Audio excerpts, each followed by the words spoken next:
ka-Boomy, ito na tayo sa part 2 ng ating paglalayag dito sa sa pamamasyal sa Western Australia na ito yung part 2 ng natin North tour natin sa Pinnacles, Desert Pinnacles. Dadaan muna tayo ngayon sa Cervantes. It's a lobster shack. So dito na tayo magla-lunch kasi anong petsa na para makakain na tayo. Tapos diretso na tayo sa sand dunes naman. Ayan. So andito pa rin po kami. Gising na gising pa rin po si Frank, si Muji sa likod, tsaka si Rose. Ayan.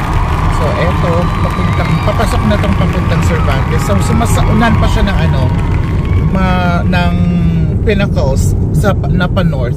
Sa unahan pa siya. So ganyan. So eto na, papasok na kami dun sa anong meron dun, gang? Lobster shop. Tapos wala lang, yun lang.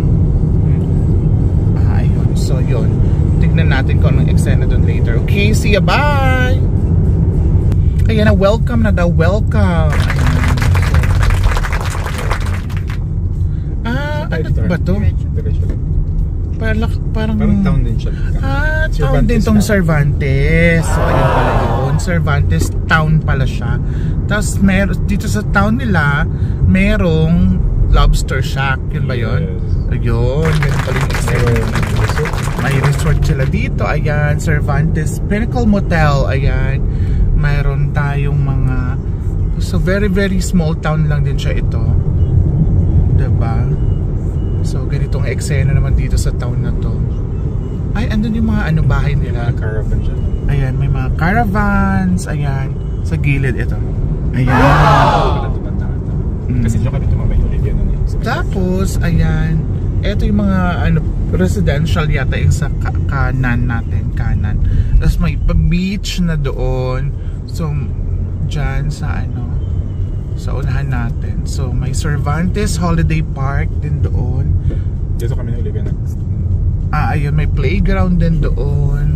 Malakas ang lakas ng alon nila, girl. Lobster shack. So eto yung mga residential nila dito. Tapos eto na yung lobster shack. Ayun, nakikita nyo ba yung sa unahan? Yung isang malaking kineme na yan. Ito, yung sa kaliwa natin. Ayan. Cervantes Western Australia Lobster Shack. Ayan. Perfect. So, baba tayo dyan, mga ka-Boomy. Magpa-parking lang tayo. Okay, see you later. Bye! So, eto na po tayo, mga ka-Boomy. Walk fashion baby na tayo, going to the Lobster Shack. Medyo ang amoy ng dito, hangin ay dagat talaga. Amoy dagat siya. Very, very strong yung amoy ng ng dagat. So eto na yung lobster shop. So side natin. So mayroon po sila dito may pa-sea-lion tour, ganong eksena. So hindi natin kailangan yan, nakakita naman tayo ng sea-lion, not unless madadaanan talaga natin siya. So syempre may pa-toilet. Ayan na sila, maraming show oddity, mga ka-Boomy. I think so. Ayan.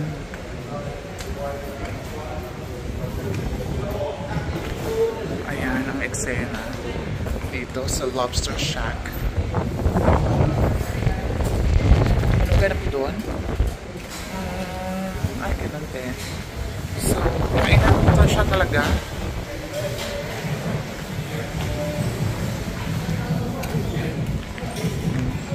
Ayan. Ayan, ang ganap. Hanggang doon sa likod. Site natin later, okay? For now, bye!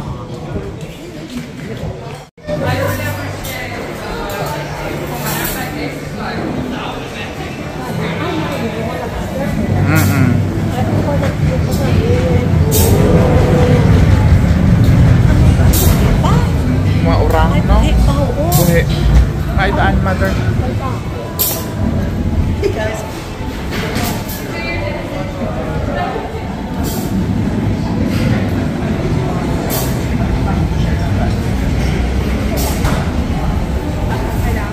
Gusto nyo po sa labas or din saan?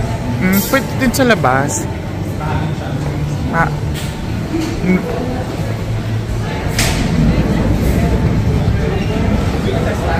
mo sa taas ka?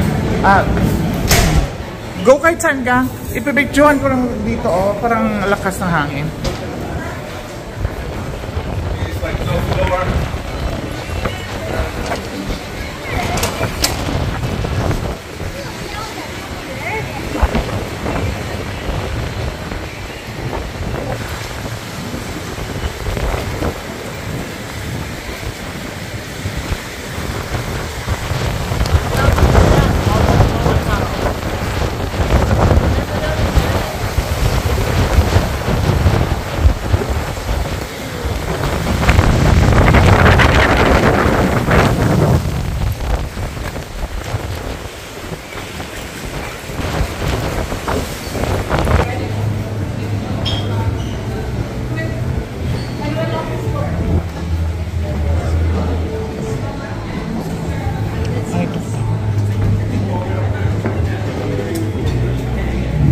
Ay, dyan naman katagang?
Update tayo mga ka-Vumi.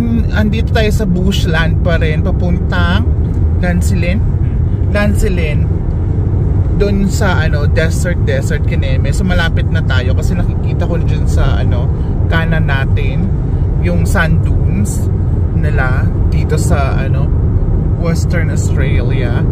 So anyways, doon kagagaling lang natin dun sa Cervantes. Okay naman yung, in fairness, malinamnam yung nila, yung lobster nila doon kasi fresh na fresh talaga siya. Unlike yung buffet lobster na na kinain natin last time